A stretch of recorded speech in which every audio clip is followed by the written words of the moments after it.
간단히 제 소개를 먼저 하겠습니다. 저는 부산에 사는 30대 싱글인 남자입니다. 직장인이며 유일한 취미는 만남 채팅 사이트를 이용하여 여성들과 채팅을 하여 만남을 주로 하고 있죠. 솔직하게 말씀드리면 퇴근 후에 집에 오자마자 만남 어플을 이용하여 채팅하는 재미로 살아간다고 보셔도 될 것 같습니다. 딱히 이 생활에 불만은 없습니다. 이런 생활을 즐기던 중 굉장히 위험한 일이 생길 뻔했습니다. 죽음의 문턱에서 가까스로 빠져나온 이야기입니다. 한 달 전에 생겼던 일입니다. 그날도 퇴근 후 집에 오자마자 만남 사이트를 들어갔습니다. 오늘은 어떤 여자를 한번 꼬셔볼까? 해운대 사네. 얼굴도 이쁘고 작업 들어간다. 혼잣말을 중얼거리며 채팅을 하기 시작했습니다. 저는 확률이 5%였습니다. 그 말은 채팅을 걸어서 만남을 성사시킬 확률이 5%밖에 되지 않는다는 말입니다. 외모가 뛰어난 것도 아니었고 직업이 좋은 것도 아니니 그럴만도 했죠. 그런데 그날은 조금 특별한 상황이 벌어지기 시작했습니다. 항상 제가 쪽지를 보내는 편인데 그날은 상대방 쪽에서 먼저 채팅이 온 것이었습니다. 그것도 엄청난 미녀가 말입니다. 흥분을 가라앉지 못하고 심장이 두근거리기 시작했습니다. 무슨 말을 해야 되노? 덜겠네. 일단 담배 하나 피고 생각하자. 담배를 입에 물고 한참 생각에 빠졌습니다. 만남 사이트를 이용하여 채팅을 받아본 게 처음이라 긴장하면서 답변을 보냈습니다. 저기요, 저는 30대 해운대 사는 남자입니다. 오늘 밤에 한잔 하실래요? 담배를 한 모금 들이키고 초조하게 답장을 기다렸습니다. 답장이 올 거라고 기대도 안 했죠. 잠시 후 알림음이 울리며 답장이 왔습니다. 네, 그래요. 전 그 자리에서 춤을 추며 환호를 질렀습니다. 그녀가 사는 곳은 해운대라고 하여 저녁 10시에 해운대 바닷가 쪽 편의점 앞에서 약속을 잡았습니다. 근데 무슨 옷을 입고 가야 되노? 이 옷 저 옷 입어보기를 수십 번 하다 이게 딱이네 딱이야 라고 말하며 옷을 입고 약속 장소로 출발했습니다. 약속 장소로 출발하면서도 걱정이 앞서기 시작했습니다. 바람을 맞을 수도 있고 상대방이 제가 마음에 안 들어 집에 갈 수 있는 경우가 잦으니까요. 이 생각 저 생각을 하다 약속 장소에 도착했습니다.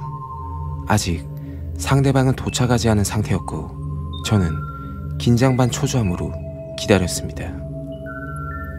잠시 후 저 멀리서 여자 한 분이 걸어오고 있었습니다.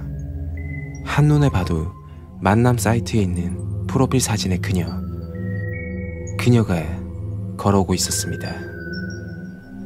이때까지는 너무 즐겁고 행복한 시간이었습니다. 그 일이 생기기 전까진 말이죠.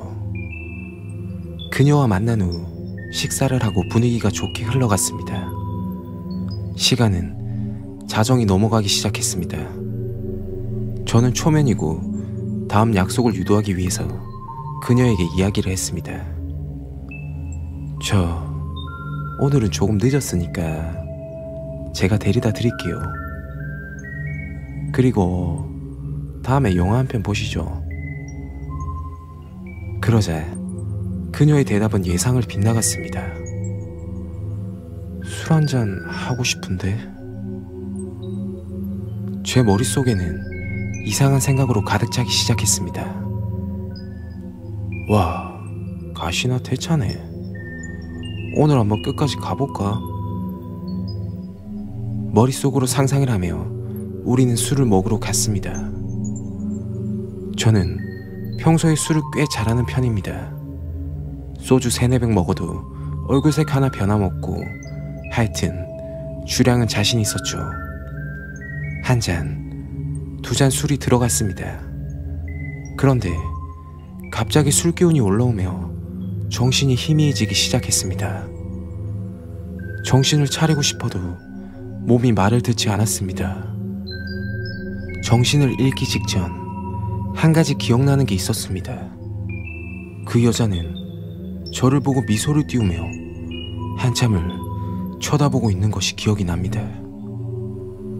정신을 차리니 어두컴컴한 지하실인 듯 보이며 바로 옆에는 낡은 침대와 주변에는 수술 장비로 보이는 것들이 널브러져 있었습니다.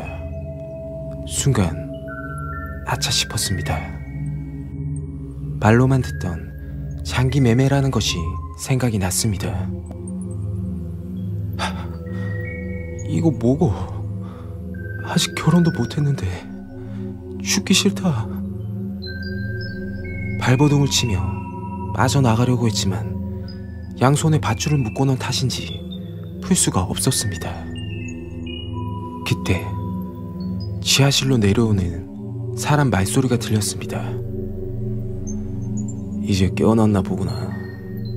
슬슬 시작하지.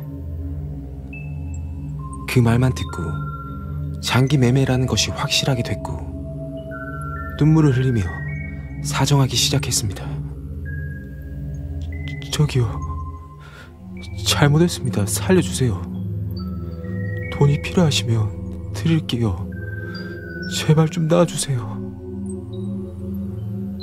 수술 가운을 입은 두 남자는 제 팔에 마취제를 투여했습니다. 그 후 얼마간 시간이 지났는지 저도 잘 모르겠습니다.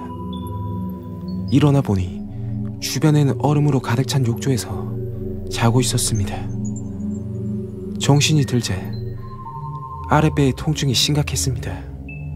저는 걷지도 못하고 기어서 모텔 밖으로 탈출했습니다. 그때 지나가는 사람이 저를 발견하고 119를 불러 병원으로 갔습니다. 봉합 수술을 하고 의사에게 이야기를 들었습니다. 놀라지 말고 들어주세요. 지금 콩팥 하나가 없습니다. 그리고 다른 장기들도 위험할 뻔했네요. 저는 의사에게 얼음물에서 깨어났다고 이야기를 했습니다. 의사가 하는 이야기를 듣고 정말 죽을 뻔했다고 생각이 들었습니다. 아마도 장기 매매 일당들이 장기 신선도를 위하여 얼음물에 담가 놓은 것 같습니다. 그 이후로 저는 콩팥을 잃었고 태어나자마자 그 사이트를 차단하고 현재는 정신과 치료를 받고 살아가는 중입니다.